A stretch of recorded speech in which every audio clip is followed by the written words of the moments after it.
عليكم ورحمة الله وبركاته وركتي سيندرا تنغتندو سيكاندينغا كاسيتي تاموندو بانا دي نغو يعقوب ملاكي اللي فالكتا مارمو اي كومبين نغونا كورنشوا تاغنو مارمو كباري بيغاني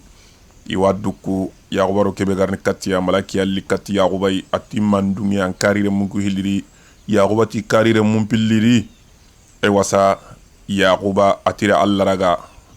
إيري مونكو هيلي إيدي خبارين كيني الله باو ملاكي عند كارا على سيمان دي إبراهيم خبارين. لماذا لم أعد أسمع صوتا؟ نقطع وقان تاغنت. سكت والدي. مبابا كورو كوي. لم أعد أسمع صوت بكائي. نترو وقان تاغ وقان ندي كوي. لا أدري. انت تو. أرجو أن لا يكون. انت أما غنيا هو بولي كرا كتاب. لمن سوا تاغنو يعقوبا بغوبن يعقوبا فايبا كغوبن نغنغ مارمو.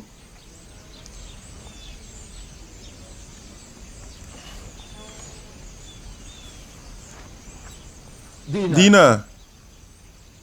لا يا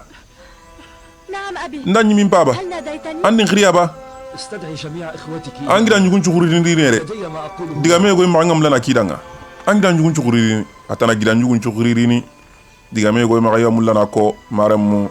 يعقوب ملاكي اللي فالياني كي أداوين سيجين دي مارمو ملاكي أندا حقلين تاغندي كلهم موجودون. إسوائيري مبابا ماذا تريد مني؟ أنا من مورنو ألمو لي في المجلس قرأت أقرأ كينينا تفضل معي يا جدي. كيسما ليرين باتنغ نتا كينينا يا تاغران كينيا ياتنا تاغران كينيا تفضل اجلس يا أبي تاغم بابا بسم الله تاغو اقعدوا أغاقان تاغو قطاغو هل حضر جميع إخوتك؟ أنغا أغنون شريبا أها الجميع هنا أسوائي بابا أنصت جيدا قد كورو أغاني انترين كام غسير دي ثم أجيب على أسئلة أغاني انترين نكو جابي نغا انترين نكو أطلعوني على ما جرى كيبي غاني قرأ أمغون كينا منذ بدء ورودكم على جيلا غاية تاغوات اللي ميسا ألم أطلب إليكم أن تأخذوا جانب الحوار ما كارنا تاغنا مغونتو دون جلب أغانا نلوسري مغاغاتو كيف انكشف أمركم؟ أغا همبانجي كام غيغاتو عزيز مصر قد زرع مثل سري قورين دا سرونيا وروباتن إيغو في مورنو النهاية تعرفوا إلى اللي خبار اللي غنى يدوتو بلغ إلحاح عزيز ماني مثل سري قورين داغا كومباتنغا كوندو لكن لماذا؟ مانيا عندما دخلنا على عزيز أو غرانو قونا مرحبا بنا أم يغالي مغسر عاملنا بغاية الإحسان أرو درو مغسر تسرونتو وخص بنيامين بمزيد أرى من بنيامين ياهل هنا نانقوتو سواغامي مبابا عندما جلسنا إلى الطعام أوغا تاوكتا إيغاندنغا هورو يوبي غاسار كنيان تاكو عزيز مصر أمر بنا سري غورين ينو بنيامين باني توسيكي مثل سري غورين تالي تاغي كارانغا أنياك إنيك ميكار طويلا فلم نسمع كلامه إني دغامي كونو دالغامي نومي دغامي والضحك في حديثه إني سو إني غاونو دغامي نغوندي عزيز مصر كان يبكي مثل سري غوري أني وونو أغا سو إني رو بنيامين أي بنيامين باني أني وونو أغا سو إني وعندما سألناه أوغرا تيرندي قال إنه يبكي على أتي وونو إيدان كنغا هتميا بنيامين يبكي في محضر بنيامين ناو مثل سري غوري نياغونغا تيرينكي هتبا كامي بيتانجاتو باني هذا يجافي أي حقل لان تاكيوتو حقل مبالك يسير بشكل جيد خبارو نتو مغون شنو ينبابا ما قبض على ميغا بنيامين دغانا وقت بخبارو كوم مغون سو مغون شنو إلي الآن دواتا وبضعة قراطيس kara tunu yogonu do duwan kininga mpa junga ko أشعر أن ثمة سرا كامنا ngema ka hobure go ana no nga ragantatu إما أنه مطلع على أمر يوسف arawani ni sere gore ke yusu gibaren qalay قادر على أن يعينكم في البحث awamulina ga de magana muru tawara la اذهبوا وتحسسوا من kadaga kana yusufu gibaren muru misra sere gore no kwara gibaren عند من تظنون أنه عالم بأمره aga anga kibe simana wa gibaren qalay misra sako ما يجري في مصر يا أحباب ko gibare go misra kanan كيف عسانا نذهب إلى مصر يا أبي hotel misra ga فنقول لعزيز ona mini kono misra sere gore ndamba wonon نسأله أن يصفح عن ذنب أخيه ona tano ga ke warab نسأله المزيد من montana ilenya kino تفضل جدي gisma yi kaytin bay إنه هنا kaytin do hoyen choire سوف أسطر رسالة ngale tray go sahana kat misra sere gore nga عليكم أن تحملوا رسالة agani le tra ke utagrande وفي تلك الأثناء تتحسسون من ken no gondi agana yusufu gibaren kamuru لقد فطنت إلى أشياء في مطار nda hiyo gonu ngari يحصى عليكم فهم aga kullanta kun famu ويصعب إدراك agaranta amanan tunu hina samaun منيش lemme samaun naminai samaun ani qarangana nga ani sahandana nga اكتب asaha اكتب بن عبد الله nangiri alla kome yaqubai إلى عزيز مصر nandaga kati misra sere qorenga kenga ni user safe إن الله سبحانه nanti alla vie gan cenna إن الله سبحانه لطالما alla cenna kunta aram an binyu mundi sokodu njarabi nanyili jarabi امتحننا بألوان المصر ado jarabi timmo sibonu nonu chuwaru qoto aro o jarabi qadi ابتلى جدي إبراهيم mpa ngisma ibrahima jarabi nan timbe namrudu gara legenda danga وساق arire me ismaila mpa tu ne ismaila wutu katti kursindi nokunga أن يقدمه ira ga kinni allah e mo tintonde yaare maga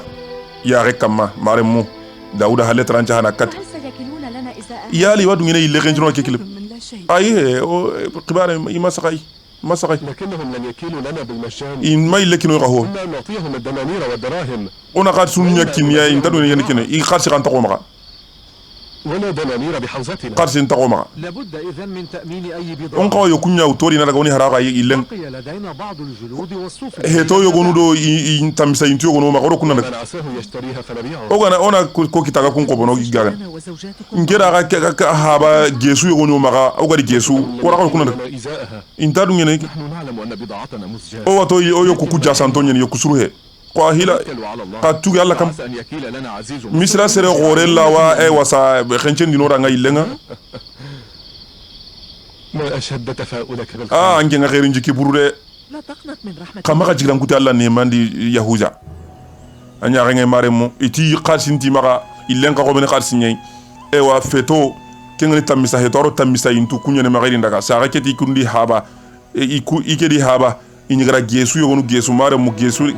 gesen ni kandanga maremu sadi de ibicara ga e wasaira men kini mirana nga yagarunga kebe urundini iga sollun tondo baba alla nyago danga إليك بأخبار سارة oro khibaru lim warni katan من أمر أخيكم يوسف karaka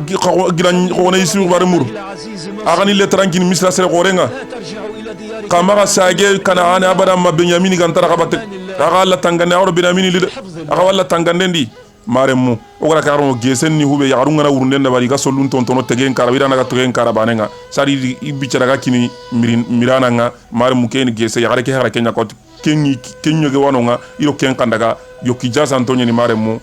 i meso kontenti yokukwa yokulogonya ni nantarawa ilektana maremu e wasa ken nokunya ni yakobara le trancha nanti indaga misra ina kini misra sere gorenga ken ngani user steve ken yusuf way aywa binarusu hayke maremu aro maliki boni zari wa dome binarus kebero apopis igaro سلام الله على عزيز مصر يوزرسيف العظيم. alla kunyinenga mijarsifi kama يوسف النبي alla kunyinenga mijarsifi kama alla nime طيب الودود. benyamini mo sere sere anyi minne kewtis الأيام في ظل عناية ona misra sere gore e wasan kirimande nya no ndo kata gai nanti tunka nyugo nga ari katanga awayre الحاكم tunka nyugo نعم. هنا awayre يا للعجب ken kawa hinyai koy tunka nyugo nyimel katti ngeno kunga tunka nyugo lo holni hop tunka nyugo mpay السلام على حاكم مصر kisi nga misra tunka nyugo السلام على نبي kisi nga lana nyumen kam سهلا qabismillah nyimman ka yagade an qabism الذي حل بيوزرسيف menina yuarsif kita حتى نسي manga mungo ku khibarenga لابد أن النزيجة الأخيرة قد khibari legere ki anda yuarsif mungu ndoy de ayagu ke لو أني كنت أعلم nganya tunanti yagare ndo lemu nan chugula na bako ku khibarenga kundwa nan أن يغفل عنه وعن ذكر na mungo may dunga nanda nga yagu ngai koy لكن أمرا آخر ay khibare go tana nda sondo men chugula aga khiba bakaka maga لقد أصاب aha ngara kebe ko kenyen yagu ki ani لا سيد ay nyimman ka yagare yagu ke heti de ليس قصدي ما ظننت angara kebe jigi kempe فما شغل بال عزيزي kebe gara sondo men chugulandi kenna aginu khibarenya إخوة anga aginu نعم aha فقد التقيت ndi nga aginu da mengari وعنايته بعد نيف وثلاث tanjikero sino tanjikero hosine halle keni jikbar nyagalenti علينا أن نبارك on ليوزرسيف ko duwa nganda kinga وما أخبار أبيكم an الجليل baba yu wase ke sere sere ke akhibar nakam التوفيق بعد بلقاء ay ndo ke ma mengari harsa إنني التقيت مجددا بجميع ndi nga aginu kusura mengari وقد عادوا إلى كندا. isaki kat kanan sa لا تأتي بهم إلى مصر man nan igamari misra anga mirgi misra idan baba بهم وتسهل anni dema yere على ذلك nda ke ngima لكن أولا علي طلب ka hi hana nan kawan dunga anya dunga murun أمر يشرفنا ken khibare no kuru gindiniya yaquba na li misra nyenga ken no kuma ka brekenya صاحب مصر الحق anke nyimeni misra kama pan hananga mena user الإذن منا an taga dunga murno maga عليك بجلبهم إلى irigi misra sobe kruma sobe kan maga زليخة قد زادك عشقا فوق عشقك لأسماء julayga kanu yen kahu asnatu kanu yamba شغلة بالمناجاة julayga sasa aro allah ngunda lemma ko مقبلة على غير anta hotana mulla allah ga مخطئة mania julayga asanku ko وينفصل عن user sifro allah anta bakamei ادعو لزليخة لأنظر ما kara الذي julayga khirinna ngari natu kebe ga haqilendi yusuf khibarenga maremu atana fabeligi are أين تنوي أن تسكن anna mulla an coro ko ani taxundi jamane min damin na yi mulla ni togni kusenia man fis karanga منطقة بجوار مثلث nugu be ga nili njungun ciki nokunga asrenyen لقد أحسنت اختيارك an cugandi nden coro أوافقك الرأي nke me na ke nokumulla a yorsifu kam anna maga mungoy de an babara an ko an ga kuna maga mungo قتلنا بالبعد a user sifo onta mullo ora nga latono me maga mogo toro de an ga latono هذا من لطفك وكرمك ke sunan pinne ndan doron ta kunyan kam matun kanyugo atinde ga zulay gagirina tirndi sigindira tan nagatendo sikkande kaseti tamundo bana di nogo mare mona no nyei fonne antogo ay wasa yusufu atarigu monota qisa awarni nyame mare mu o allah subhanahu wa ta'ala nyagana arna timmandora nga jemro khairi di mare mu zulay qari katitun kanyugo nga ati watunu haqqilillah be ga yusufu qibarenga أصبحت كالقديسين zulay ga anya lambatana qoring أن العبادة مكتوبة antini ay wasa anya lambatana nyangui mum فقد كنت تعبدين an kanya amunya batana qaso anyi bat nokku nyalla yagarenya بالتوحيد sasa an paganya tawhidi ngumenga an alla bane batta لقد عزمنا على مقاطعة ora ganona ando alla khiliwan kutu anna likati soro ليسة لأهل ando nyendun ko nunan chehe لا حاجة جناب الحق tunkanyugo haju khibaren tadi فأنا لم أعد بعد كوني سجينة البلد nge antim paten ko sono adi pakile فإن أمرت an ngani nyamari وجدتني لك طاعة an ngamba tatunka كان الأمر كذلك hingana ikundung فمالك تجالسين manna nga kamundun ko nunya tagalle ma ko ngan taru ando nyendun ko nga tagalle ma ko zulaykha agana nga tunkanyugo nyamare mbata الذين تقصدينهم an ngado kubenu wa nanti nyenta tagalle monni kun malaki an cujuri kunna غفلة زليخة Zulay gana mungu kunga kenta hoho torniya kenga ni haramare munga نحن لا نريد لهذه الغفلة أن تكون onta mullanda ke mungego dalana تقبلين الزواج manda ngantaru ngando user sifu nyakimei Zulayga إذا نحن okuwa نطالبك owa بزواج bangandina nda kure nyime kama زوج anna nya user sifu nga yakei mislan konchere gore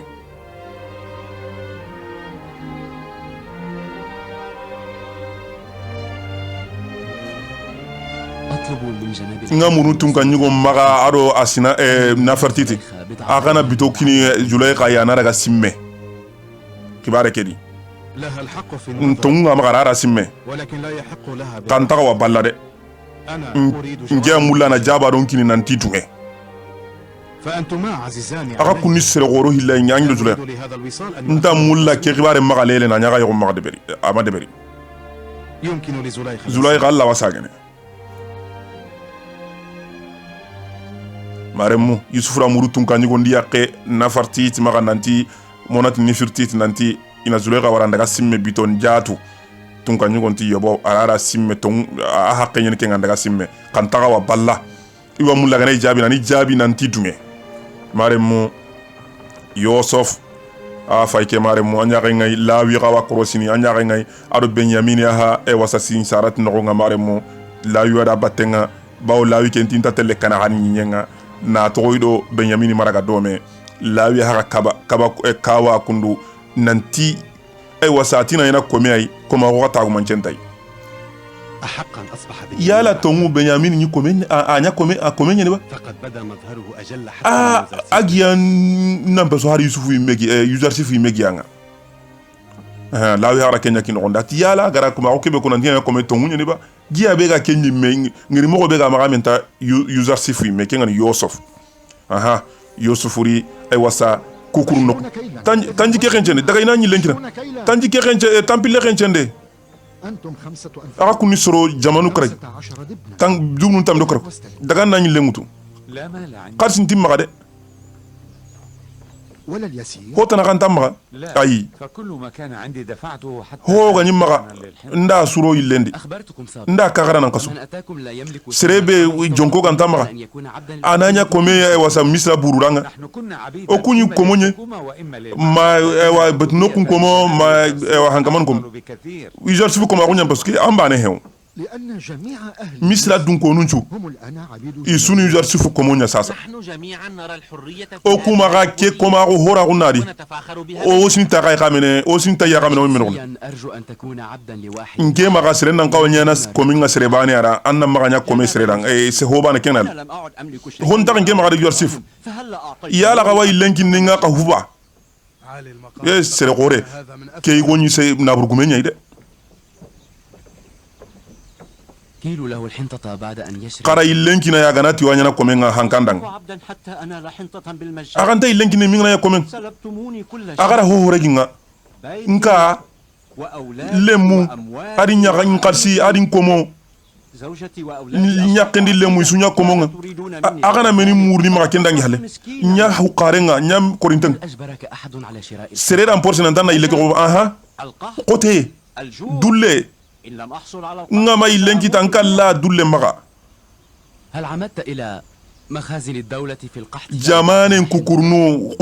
noyenga katnanda ile warano ngaba ay كنت أظن أن ay ma ile warano ngema jigina ntiko te warne إذن فأنت تدفع الآن sasa annan kawa ambire en kobono anga ma ile wara kukurnu الموت أشرف عندي kome kallenya basinda koma kunga إن كان الرق سيئا koma kunga na ya gamanya ما بالك اشتريت 10 man nan kengara komonta mi khobo صورة ni هذا عين عذاب kenya ni nyanga katani أنا menyi الذي كنت أملك عشرات komongo bon nyingi amaga تراني أصبح اليوم عبدا nyak nanya komenga sasa بهذه الحال kenga la hala de anga tunu koma komonga ni tampie beri على كل حال ala hala sukam فنحن لا نجبر أحدا على إخضاع o رغبته. kunta sere su horse nan tan nan komro واحدا من ngenya komo nyogo noy قد ظلمني anin arin toro mo buru ka amene sere gore ha kebe ga halat جميع أهل طيبة taratiba dun ko nu nyamari ليجتمعوا غدا في kumbene na menyi no nga amunu betno kunga nga mudi سوف أشرح لهم غدا سبب في استرقاق iganya komo nga mo be nga koni danga kombe سيقوله غدا ana mini kono da kombe ngen tatu ngeran tatu ga hobe kono kombe yusuf tu kumbene ma amunu betno ko كيلوا لهذا الرجل حنطة بالماء kara ilenki ni kego yahu لا ينبغي أن نريق ماء وجه أي on taga wasire su ya ranka wana المقام حتى hadma anda sironde asiro ngai lenki ne ga hatana ilenki ne ga ho imma sere su e hoindi كم تريد من الحنطة؟ anna meni muruhin na nya komenga ba لا أي- أي- أي. تلك الحنطة بالماء. ona ilenki na ga ho هذا أمر من جناب yuyar sifu ando nyamari kenga أليست العبودية لمثل هذا yala anna nya komenga kego me danga antaka waba hagara ilenki na ga fo anya ngai yigo ke ati ken kego ni banna nyai komenge be nyamaga kasi nyamaga yusufu gara hera be kutu agatina sele kamrungu ni yana wurun konyai na wurun konya kamrun konga ho kasi ngai sele sumaga e wasa ilenki te wakati gabra teleti ilunga e wasa e wa buru kukurun no monati buru maron no nga kun kama nu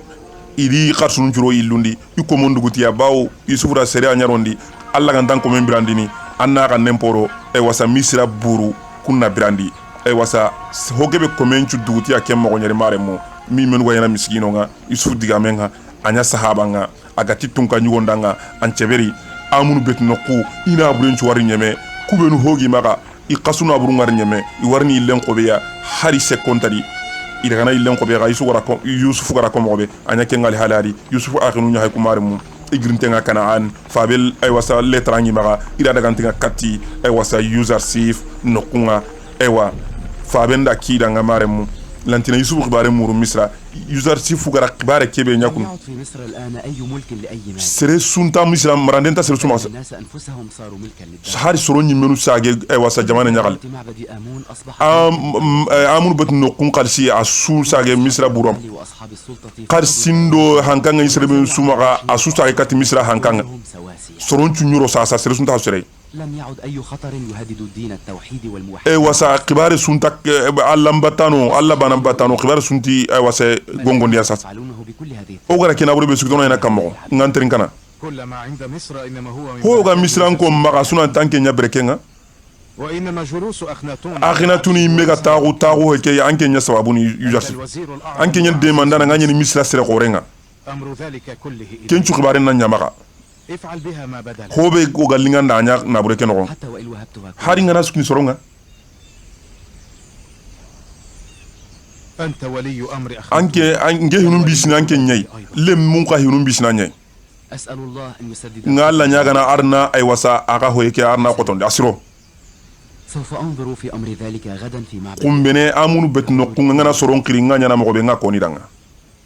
akan kawai na mogobe anya ga ngai atina bun ta kasere suma su sage misra burwa maga donc هو اليوم 40 من خلوة lenkini tan nagaten biton timmaro nya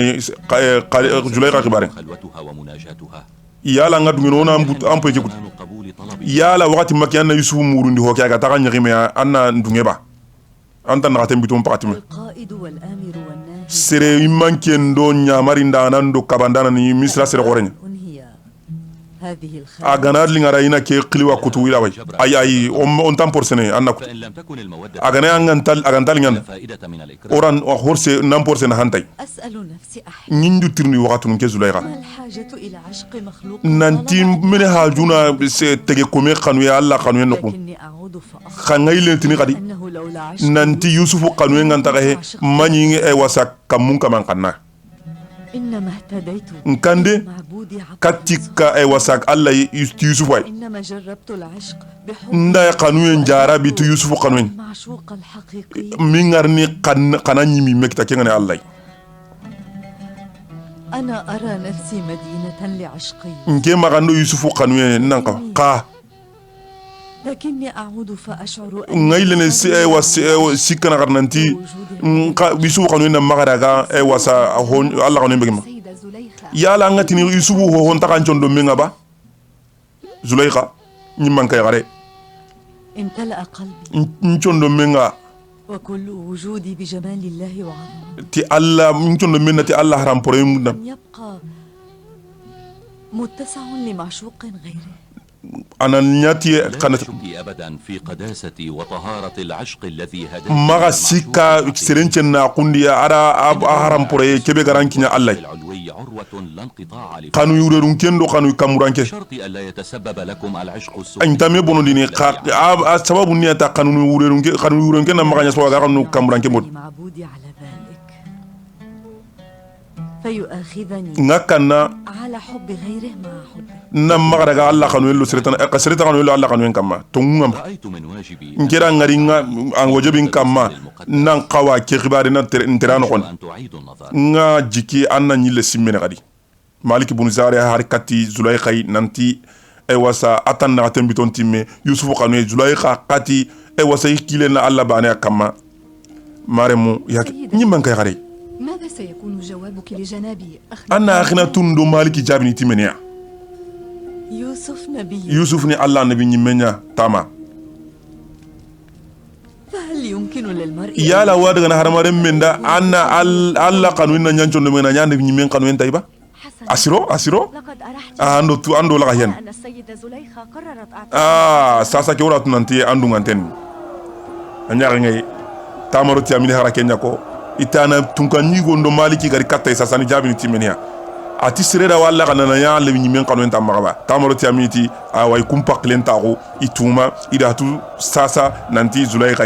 ay wasa adunye Yusufu yakoke Yusufu haga daga kota be ko agani kukurun noko agara kota be ko nantina ko soronda ko illa karanga ina menye amunu bat nokunga igari komago misra hanka misra buru gara misran kon komago ti hube iwa adantar ni danga komago ke ga gani kebe mare mo har kembaranye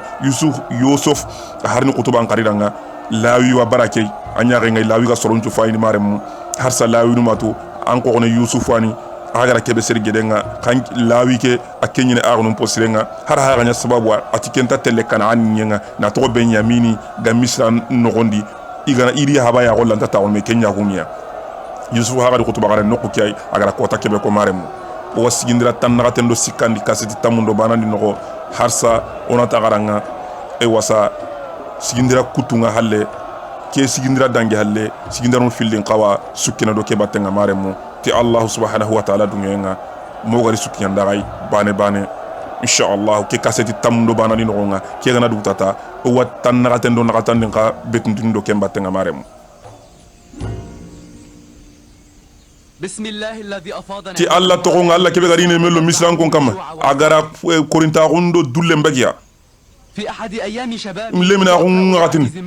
misra sere gora hana kengani potware ما يحل بمصر kitabe gonya garanga danga nanti misra gari nya mogo be kane كان مكتوبا في ذلك ani ken asante ken kitabe no أن مصر مقبلة على يوم nanti misra kota yo wakata nanti was kenjo nunga telmono ويصبح الفقراء من أهلها أغنياء korontonga yana bannanunga yana korintonga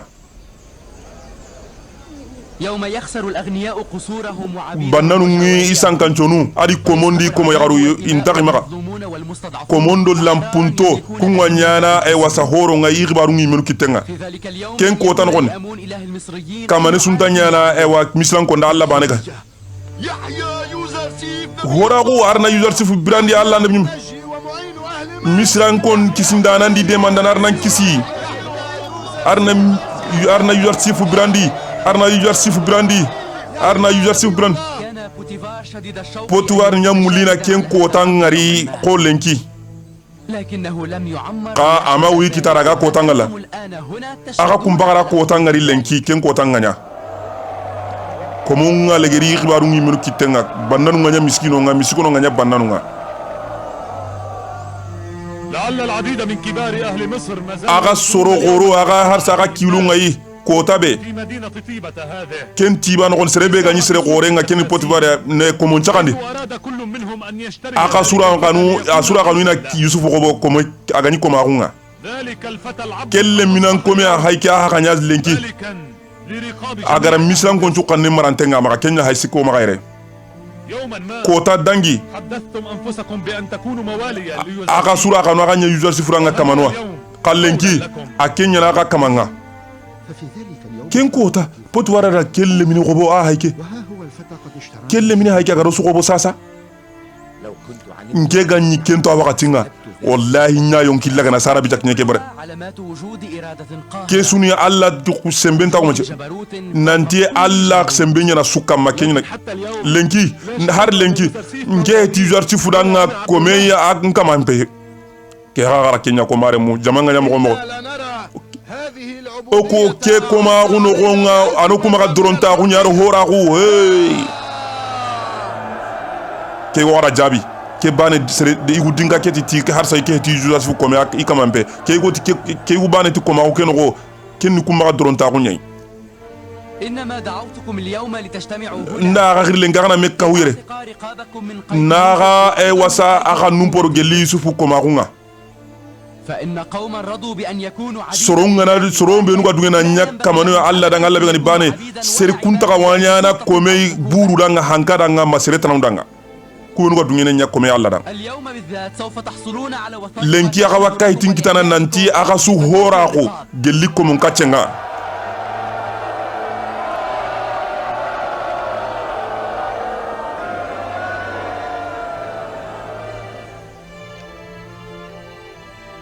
منذ اليوم nautu lenki الجميع أحرار asuka nempore aga su hora ko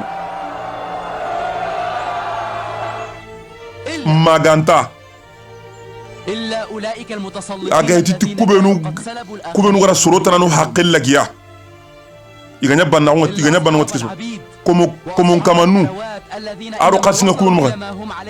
kubenu gi iga kebe no gondi lenki gara sorotana no takke mutu kun kamanu ma hore فأولئك سوف يبقون على kun to حالهم qiyala halanyeri koma ko keno gondi jamane ndanga لن نجعل نير العبودية في on ta koma gumba ki kanen kamale لكنهم إما ارتكبوا igana جريمة hobre tana debere فسوف يذوقون iwa أشد kenyanga katampo mamanten kitana وأنا لم أعمد إلى أهل مصر فأشتري nke رقابهم mari nal ne mislan kon kanun ko nyak ko moyde nke marti kenga de ara komel la gara sigi إلا لأن أقوم بفك رقاب liana koma kache kutuba ki kanma aro sere lampunto أصحاب العبيد aro komo dunkonu kubenu ga torandi ina kunka ina komonga komon kamanu kubenu ga komon torono kunka nya komonga jamanga kharun ta to nga mare mu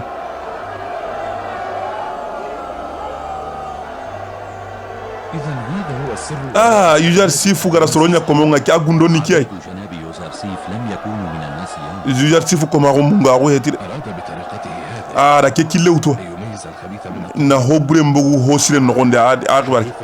misla sere gore masala nye يشبه كثيرا حديث الأنبياء aro annabi nyi munju masala mo nyambana ara ki kutuba منجي أهل مصر mislan kon kisindana nyani على المشرفين على مخازن الحنطة kubenu ga kukuru nun kam ga ilenkini soronga kumbene na utu kumbene na ilenkina so akafu من واجب حكومة a misra buru kamma إشباع بطون الناس anna soron no gonum paga gelli dullenga سواء أولئك الذين أعتقوا kubenu ga kannenga hore lenkio الذين لم يعتقوا aro kubenu kannenga ma horo ana ilenkina so akafu قريبا جدا سوف antaka dallana kote ke warni nyeme وليس عليكم إلا الاقتصاد agan qawa kana maga kemprandang الاقتصاد وعدم الإسراف agana ma kemprandang yigene no gondi لكم الحنطة agan maga ilembono ndi kote nga nyeme nanta dallana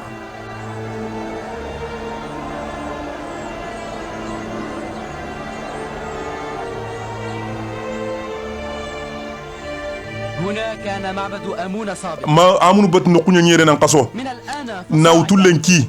سوف يعبد الله alla bane am batni yere kapalle meganta alla kebet no يجب الآن تطهير هذا on المكان kawana yere sonondiya gelli natalnu benu gari ya amunu natalnu aro hilla kapin kibaru sugorona sonondi bakiya kutuba nyame maremu yusufu ra kutuba ankara atike ma soron ko magu nanti imari nan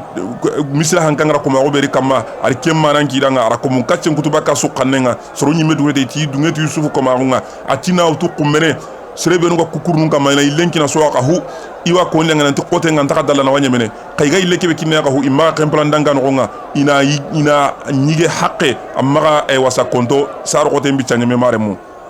yusufu agati warni kutuba be yusuf yusuf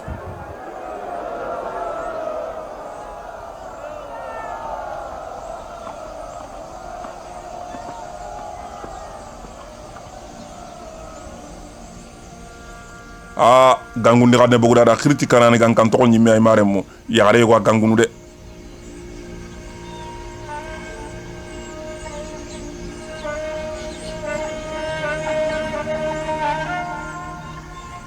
من الشخص الذي يناديني konin qilliti kanane gan kan to ke yusuf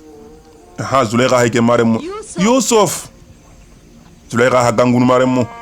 idan kullem pa bipi zulayga imenga maremu kenya hala yusuf gangu at konin qilliti kanane gan kan to ke baw mislan gon kunatu yujar sifway aken zulayga ala rambe gi yagonga igiyanga maremu ما الذي تفعلينه؟ anna men yana yere zulayga أنتظر قدوم lanya dugu yere ولما هنا؟ alli nugu yere menia ومن أين علمك أنك anda tu kam mo nan tan ningenyi nere بالأمس بعد أن غاب daru andaga halle سألت nda alla nyaga يلقي في قلبي nantana ngorondin condo men nogondi محبة رسول a kay faren kanu yenga gana in khairi in ciro yega no gonda nda alla nyaga kenye daru andaga halle لم أقوى على احتمال وجودي la makatara عشق الله في قلبي بينما na alla kanu la makatana kanu nin condo ود تجاه رسول na ni alla a faren kanu yenga timma makatuna ken marin condo mendi zulay gari فقصدت هذا المكان like dingira inda ke dingira kere kere na liere المكان الذي قصدته ngari ken kube sasa لسنوات sina gobo ni ne rangandu kwere أعلم ngatu الانتظار أمر dugunde a kote nyeni وأصعب منه kube gan koto ken kay شبحات ألسنة soron nenu igani kube koni ndanga كانوا يقولون inyitini ndanga كفي ke dugunde wara فإلى متى ستبقين في an انتظار kati kan gatina nga yusufu duku soron ni ken koni ndanga at kebe gan koto dugunde ke soron nenu nyang kotay هذه المرة فكرت في أنك لو لم ke tagarin cimen tanga meri فلأن مشيئة الله awani ni alla maramuru لكني أتيت mbagari julayga فهل ترين في مجيئي علامة على yala liye ke abaran kanu ye kebe ganyan condo menga katinga ara kumba gundi ba أنا إنما قضيت ngeri yere ya yusuf ليتقبل النبي alla na yumen nan dunge عبوديتي annin kakoma kun anna dunge nan kanyanda ko mi ko anga dunge misran ko ndamo be لكني عمدت اليوم إلى أن kallen kinda misran ko ncu kannen poro kenya na kamo لا أتوق لأعتذر ngenta mullen kannenga horono إنما جئت لأكون liere nan nyanda nga tumbare gare مبارك لك arna brekirandi أبارك لك أرنا بركيراندي. العبودية ti ke koma kwa julega ti ke kanne ma nta horende اشهدوا جميعا aga suncere tay زليخة تعتبر نفسها زليخة ندومغا أتيكني تمباري غارين يندنغا أسونيا سيدان ناغوندي أنياغي تامارو تياميني أونو مارمو مالك بن زاري هايكي بنياميني هايكي مارمو يوسف قوني مارمو ومارمو كو كاتن جوبي زليخة دو يوسف يغيمي iri yegul debe de Zulaykha ratugere ati simme yonkindi nanti gelli sufu kanuenga isiro yegari alla na awa wasa ikanda kata imare malla kanda kata ya rengi do ko katenga meri batenga Yusuf ro Zulaykha ayegime anya ya filandinga maremu iro sincharat ndokondi ati nyirini adugere ay wasa kenyini gari yere lenkina ya gonchitiere ati duke Yusuf tu dugunden kotanyani ati kebe kan koto dugunde ke soro nenu nyeni ho ko ni danga nan tan na Yusuf duku katika ngati na Yusuf duku anga tu marin manterne mare Zulaykha Yusuf wa tan na tendo wasa sikani no Zulaykha kebe wasa Yusufu الإخوة الكنعانيون مجددا kana kan kunga runu kadi karo شكرا لك norando baraje Zulaykha اذكر أنه قال لنا أن نبحث عنه حيث تحط atoni labito oni muro komo nchaka ngano ko beade ko ndaga nonga maliki bun zari kay mulin ko sene Yusuf ya nunta me agri kanaan Yusuf ro Zulaykha yimi maremu ko won wada ya hallan ko pay kebe ga danga no nga gelu Zulaykha ro Yusuf khibar nga maremu agebe gebe nyani ya gari yimi yere maremu ti Allah subhanahu wa ta'ala nya mariyenga wa ha nga yanka Yusuf nan tan Zulaykha yiri aga duwa unya aga afinku nga jal hay kitere hay wa ha nga yanka nan tan Zulaykha yiri maremu lawi kisenga kama kisenga kama kisenga kama angal hala kamo o ankire ndo ragade o nyaali talli angal lenga angal ando wulal ngam taxude o ankire ndo raga o soro ngan kunyini xibaar gebe ñani maxa Benyamin xibaarin ko wayre Benyamin xey ala txeri ñe xibaar gobo minna waxati akitan nasu xibaarin ka garang o habale trinya hayke ara mura maka sere gore manantani de o iremme Benyamin awara يجب أن نوصل هذه الرسالة إلى يد العزيز on qawa kele tara kinni wasa sere gore nga kengan user sifwa لنوصل الرسالة إلى عزيز koron daga tile tara nga misra sere gore nokunga maliki bun zari kay mullin korosini hagadi falle ابقوا هنا سنعود قريبا katogo yere o war sagene kata kama ga hala nun chankundo ide kana ga gonya hay ko atin to gore warna timma ga hala nun chankine anya maliki bun zari mullin bayni maremmo agnun tammi maliki bun zar ara ko fu irame bagi me ngaketa ko mérito ani krosine gatti on ben ko no maremmo أيها meni ko mako بنيامين يحيى Benyamin bilene ko tunka nyugo mo يتلطف به ويحمل misla sere ko renga krosina wa hinana رأيت ذلك بعينيك anyi mera kengarita manda mguaba nyi me na ngarti nya kompile يصحبه معه أين aga no kusaratel إلى جنبه في ana karanya isi charat no kengure nan jujel si fara nyi ko mo ko kan tanyeni ngati nan danga ana ko tunka nyugo nya ngati ni tikko ma ko meni ko ma ko ni كأخيه يوسف يستطيع anyi ya Yusuf har sama ko hinana الذي أدخله على قلب عزيز مصر أصبح لا يطيق مفاعلة aka no be ga sonno mi nganta mulla ida ga heten on ga tike karay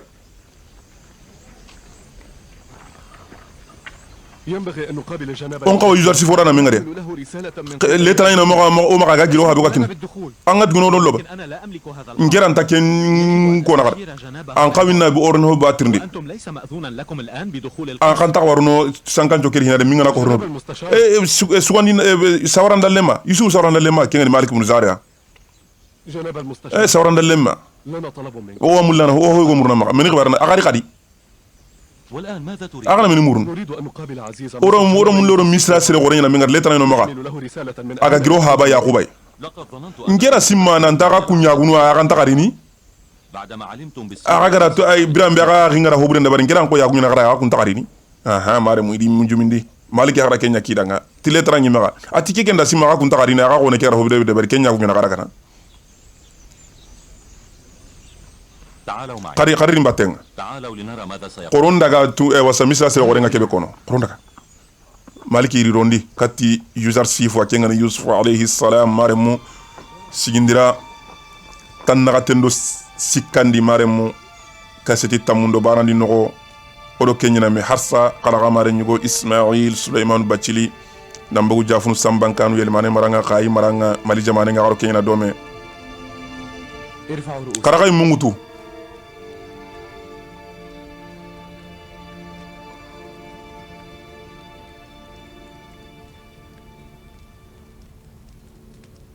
tan nagaten do sikandaro nyamet قولوا ماذا تريدون. aga hube mulla kada ko رغم أننا وجلون من جريرة أخينا hari o waqi ke khibare o ku إلا أن سخاء نفس عزيز مصر قد دفعنا إلى أن نمد misra sewa ori kat ori haju muranga gadi ما زال القحط يحصد في أرض har sakote nga kanan nyanga لا نملك مالا لشراء qarsin to moraga illen ko لم نعد نملك بضاعة yo kunto ma gawraga ahara ko illen وجئنا ببضاعة ora yoki jasan to akita yoki buchunu وجدنا مقدارا ora من الجلود heto ado na tamisa heto ونعلم أنها ado e wasa gesu o watu inta ho baka مسنا وأهلنا الضر tambien do soron kita ببضاعة مزجاة oro yoki jasan to nyel katan الكيل وتصدق yala la wa kenche na yona na kusarakin do kamba asro سوف أمرهم أن يكيلوا nga لكم. koni da nga nantina kenche ndagara kadi لكن عليكم في المرة المقبلة قطارية. تسددوا ثمن الحمل. aga na irina akarun illen kasinti mantene norando baraj نسأل الله أن يمد ظل عزيز o walla nyaga na arna pankanda landi لنا طلب آخر أيضا de murne tan o maka kadi do ho tan mutam نرجو من عزيز مصر ألا يرد o wa alla o an murana mako o kit o sagande nga takatrin kana ولكن أرجو ألا ka amma ganya benyamin khibare nga de بل هو kenyi men benyamin khibare kiani نرجو من عالي o wa المقام muruna maka أن يسمح له بالعودة andunge uran chage uran daga kana an andunge uran chage فإن أبانا لم يعد يطيق o haba kuri sabir na hatalle magunga aha benyamin ha gabaguri ni mare mo gaya ngai ko mo ngi antai har sa kesu ikor sikana ya kuba kenga tukebe ga khibare ndaga telle mare maga daga mukube kira nga agara kumugu ada aginu kunyi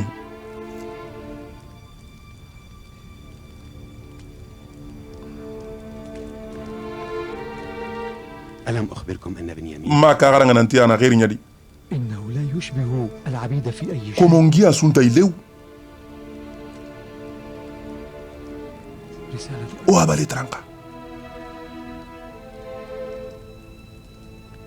لقد سطر أبونا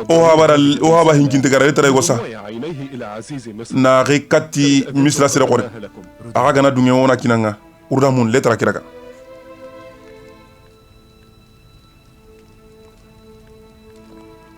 nyange yusufu wa maremu akorti do fa ina fa be letra ngari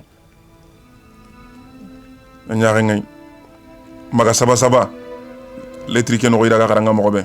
من عبد الله يعقوب agri alla komi yaqubay إلى عزيز مصر. katti misra sere kore nga user sif إن الله سبحانه وتعالى alla be gan cenna kunta رسله ari yan bi nyumundi kay faro ari jarabi وامتحن aro jarabi بألوان المصائب. timma sibonu nonon ci aro qotewu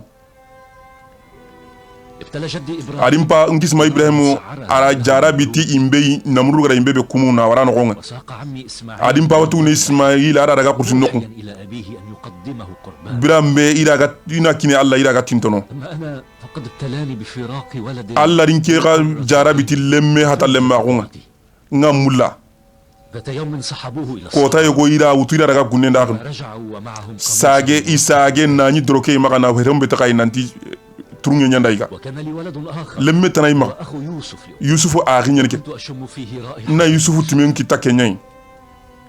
وكان عوض أخيه بلسما لجرح قلبه anyi chondo men jarana ti aghi ke hwe هو إخوته معهم إلى حيث أنت. anke ngano go be aghi nukura daga nonga وقد علمت من الناس أنك استرقيت soronta ndar nya komenga nanta hey جنك الشن sikka magarandi ذراري الأنبياء nanti andi minyum bonchong بعد خلق الله عن iyani alla komunga kumenu kan tahen ما أقوله في كتابي هذا kebe ngitaba keno gonda nakara فراق ولدي يوسف وبنيامين lemme yusuf ro ibn benyamin toge نور بصري kunyan nya sawa garagati nya ko ngagari nchembelo بنيامين an ngamurna mani lemme benyamin ngar أبيه الشيء anna sagandi kati haba ke qaseke خلصه بذلك من فجيعة الفراق an kendi nakisi hatalle ma ke tora خير في دعائي kendi ngadu nganda challe nogon ما إذا أبيت علي kangana barindanga أن تترحم على ذلك الشيء angama ke wase hinna فلا أصرخن من أعماق nga kharini allai الفراق بحيث تحيل ألسنتهم anan alla na yangan kata nyankandan kamanda mboncho ngunchu anaka sanki ko kaman kulle mogo alla ganta gemme kebe عبد الله يعقوب alla komi abdul yaqub adiga men kay ale trani ati yusufu na lemme ke sagandi katya agana sagandi o duangara agama sagandi walla nyaga na Allah wa adi halle subbono dini ma aburu nyeri na nyako kaman kulle mo na sanki agri Allah kome yaquba yi yusufra le trankara maremu ono tagaranga tannaga tendo sikandi yusuf wu maremu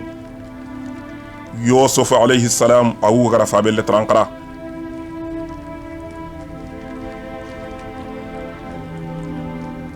ono tagaranga bone yagada koy ماذا فعلتم بيوسف؟ أغرى مني يوسف وأغرى مني يوسف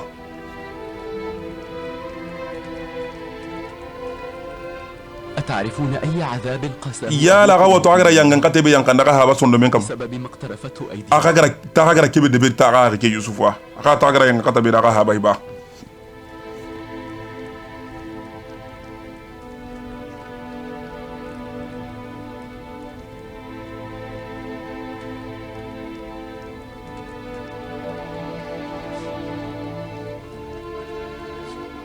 أظن أن ثمة من شوش هورا أنجن من ميسي واساري نانتي وكره هورنا نحن لم نرتكب أي ذنب فيما يخص وكما يانغو سودبري هوبيغا كاتوها باي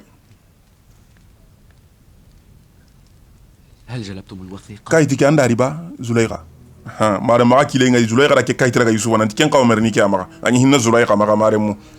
إك أغوبي كايتي كيرو مالكي بن زعد نغا كين كايتي هايكي حتى اللي كينيا كيني من واينا غاري سربي ساندغاني أنتم لم تقترفوا أي ذنب أغاكم ما يانغو سودبري كندي ولكن نحن لم نقل سوى الحق أورا تونغوم بانيا كوني مانكي سوغو يادي حسنا أسيرو يلاغا ما يانغو سودبري igara yusufu ko kota be maliki bun zari katinti walla mi gana kayti asaha ken kayti a hayki yusufu daga rizulay gara daga gella bucine maremu نحن 10 إخوة من أهل o ko agnu tamina ngiri kanan dugum o wo ko me yusufu gagana gelli maliki bun zaria tan dirham tamiro segu serti arana daga misra nyang marana daga jamane tanay araganta sagene na likati kanane abada لاوي وشمعون لاوي دو سامونو ني كتباتلو اي وسكايتي كي يبدو هذا خط شمعون كنا غو سامونو سهندنيا شمعون أيكم هو شمعون كونا غادي سامونيا كوني سامونيا غادي يري شهيك سامون نجاني سامونو arakahiti la ime kitenga isu gage kahiti samaunu anda sahati kitenga arakahiti lo samaunu ime kitenga maremu ana hakilen to gari tannagaten sikandi a harnyeme o warni tannagaten do nagatandi sukandira batenga samaunu ime ya ren chori isa handendi isu gage tis e wasa sahandebe aro yahuzari ya ren chori maremu tannagaten do sikandi كenya mere wata warnta nagaten watan karndai wassalamu alaikum warahmatullahi wabarakatuh